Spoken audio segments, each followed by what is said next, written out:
코로나19 엔데믹과 함께 모두가 일상으로 돌아왔지만 백신 피해자들의 고통은 현재 진행형이다. 이들의 아물지 않은 흉터가 점차 잊혀지는 현실의 피해구제 입법의 동력마저 잃어버리진 않을지 우려스럽다.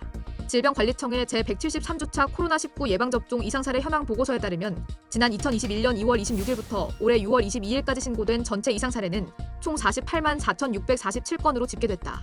이 가운데 중증 등 주요 이상사례 신고건은 1만 7,779건, 사망 신고는 2,149건이다. 환자 상태가 사망으로 변경된 619건을 포함하면 전체 사망 누계는 2,767건에 달한다. 적지 않은 숫자다. 그리고 여전히 많은 피해자들이 인과성 입증이란 힘든 싸움을 이어가고 있다.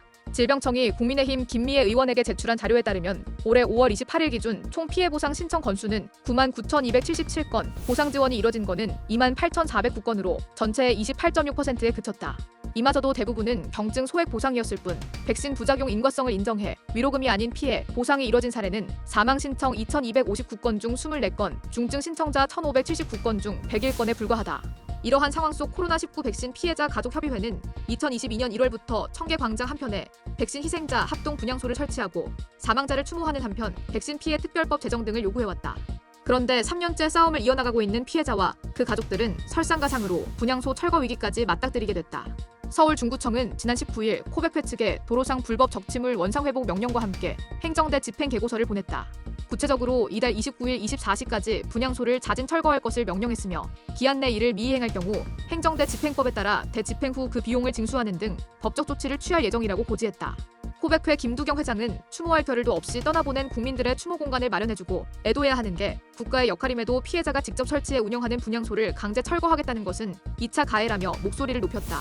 이어 그는 서울시 오세훈 시장과의 면담을 요청하려고 한다며 특별법이 제정될 때까지 합동 분향소 철거를 유예하거나 추모 공간을 제공해줄 것을 요청하고 시장의 입장을 명백히 들어보고자 한다고 전했다. 더욱 큰 문제는 엔데믹으로 일상으로의 전환이 이뤄지면서 백신 피해마저 정부와 국회, 국민들로부터 잊혀지고 있는 현실이다.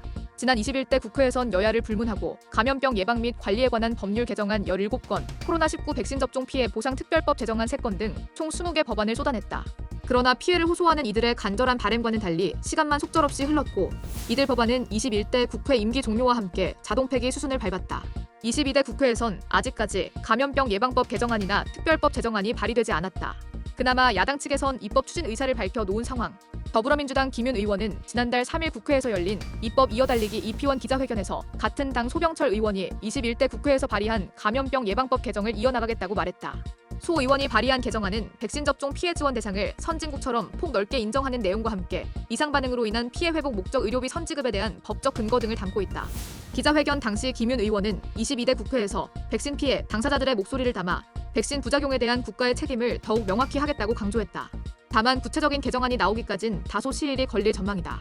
김 의원 측은 공표한 대로 감염병 예방법 개정을 큰 틀로 삼고 여기에 더해 코로나 백신 피해자들의 의견을 충분히 담는 방식으로 수계 과정에 있는 것으로 파악된다. 현재 코백회 측은 백신 피해 보상 심의 기준을 대법원 판례의 인과성 판단 요건으로 변경할 것을 요구하고 있다. 이는 구체적으로 시간적 밀접성, 의학이론이나 경험칙상 불가능하지 않을 것, 원인 불명이거나 다른 원인에 의해 발생한 것이 아닐 것 등이다.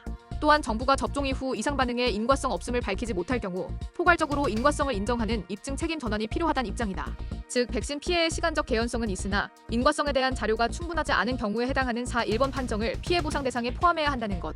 이외에도 피해보상위원회 및 재심위원회 위원 구성 변경, 서면 의견 진술권 보장 및 심의 결과 통지 구체화 등을 요구하고 있다.